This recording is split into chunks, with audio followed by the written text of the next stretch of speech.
Okay, so real quick, there's two different products I use. This one's called Acid Pro, and this is a product that's produced by Magix Software, a German outfit. And this is what I program my drums in. So basically down here you've got like a file explorer, and I've got boatloads of drums under a drum folder here. I've got all kinds of different drums I can pick from, all pop, all rock, you know, country, like country drums. I mean, it's endless, literally thousands of them. So you figure out what tempo you want. Tempo is, of course, you know, figured from here. And why isn't it letting me change? Is it still thinking about something? I don't think so. Not sure why it won't let me. Oh yeah, it's actually, I just started this up, so it's still thinking about something. Might be doing an update in the background. I don't know. You can change the tempo, but you get the idea. So we would pick something fairly straightforward, something like dry and punchy. And make sure I've got preferences set. Get the audio device so you can actually hear what's going on. All right, so here's something that's just dry and punchy. It's very straightforward. And you should be able to hear that. So it's got verse parts, chorus parts, maybe a bridge part, to do a break, intros. Sometimes we'll have an ending, there's a little pre-section. And then you got your fills. So the way this works, I'll start out with, let's say we do an intro crash. We'll just stick that up there. And we would call this drums for now. So that's an intro, and it's going to go right into the verse, let's say. And I got 3, we'll go 3, then we'll put a fill in there. Then we'll do another 3 measures, and then we'll do a fill 2. And then we'll go into the first chorus. And pretty much, this is just a pretty standard layout, you know, where you're doing 3 measures and you kind of do a, you know, a little fill at the end of that. You can copy these sections and paste it, and I can put chorus fill 2 in here, and then it could go back to the verse, right? So I could highlight these sections and just copy, and now we've got, you know, a couple more verses there. And likewise with the chorus, you can take the chorus and tack it on here. And then you can put a bridge section in, maybe, right? You can put a bridge section in there for like 3, 4, 5, 6. And is there a bridge fill? There's a bridge crash. And we'll just do fill 2 for the, and then, you know, after you're done with the instrumental, maybe you want to go back and maybe just do a single verse and chorus. So we put that out here, and we'll grab a chorus section, and maybe we want to repeat that before we go to the ending, so let's take that off. We'll do chorus fill 2, I think. No, 1. All right, so now you're basically up to 1:40 here, so you know you want to keep tabs on where you are, because I usually don't go any further than, say, 3 minutes. So this is just a real quick example, so that when you're playing these drum tracks, you get, I think this is the chorus part. So you get that little fill in there that comes behind it. Put dead on. This is the bridge part, right? So that's about it, really. Not much to it. And then I would just take and render this as a WAV file,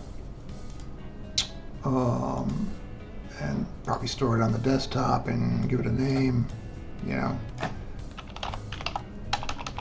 test.wave. We'll make it a stereo because it's drums, and we want, oh, you know what, hold on a second, let me get this, let me fix this. Because I usually do it between the loop, right? So then we can just do file render as, do test, oops, WAV file,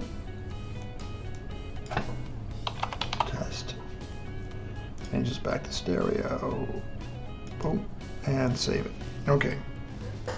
Well, that seemed to take no time at all. Let me make sure that happened.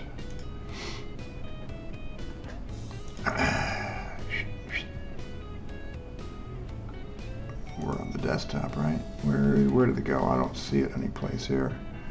Save each track separate in the loop region only. That should have worked just fine. Let's try it again.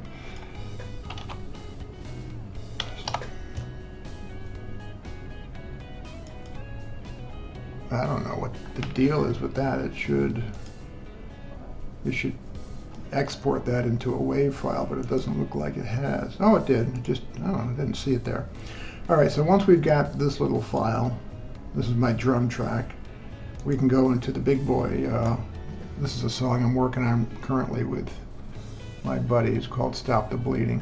And you can see here, this is the drum track up here. Oops. And this is something I created in ACID, but if we wanted to start a new song, I would just say File New. Go to Mix, we'll just go like this. Let's get this down in size here. Drag it over, and then we're going to get the, let me see here, where the, that test, here it is, put it up here. So now we're just going to, you got to make sure that you're in the right, like we started at 120 over here, right? So that's the one thing you want to make sure of, that you know you're doing it in the same tempo. So when you go to import it here, it's at 120 as well, or 130 or whatever you made. So you just drag it in here, and here's the drum track, right? So that's all of it right there that we just did in the other program. Screw this up, and if we play it, I've got it. Let me change this over to.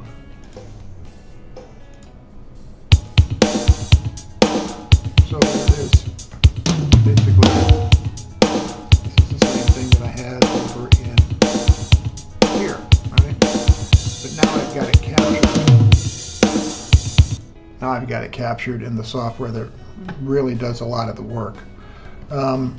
There's plenty of things that go with this too. I use a lot of Nambrini type stuff. I'll decide that later. I thought I had, let me see if I have this open. Oh yeah.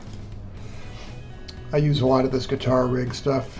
There's different amps, modeling you can use to get certain effects. If you wanted the twin reverb or something, you could pretty much mimic it through software. There's some presets over here, so if you wanted to, you know, get real chorusy or dirty metal, it shows you the signal flow and stuff. I'm not sure. I think, yeah, you can rearrange it.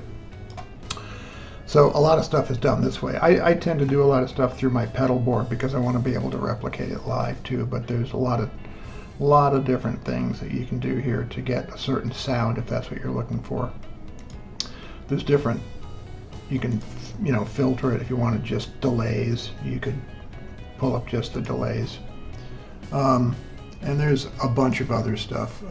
If you create an instrument track here, like for guitar, Presonus has a great one called Ampire that, you know, you can get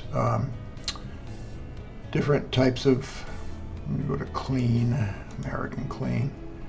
So this is kind of like a twin reverb, or it looks like a twin reverb and it's meant to. So you can choose your microphones, your microphone placement.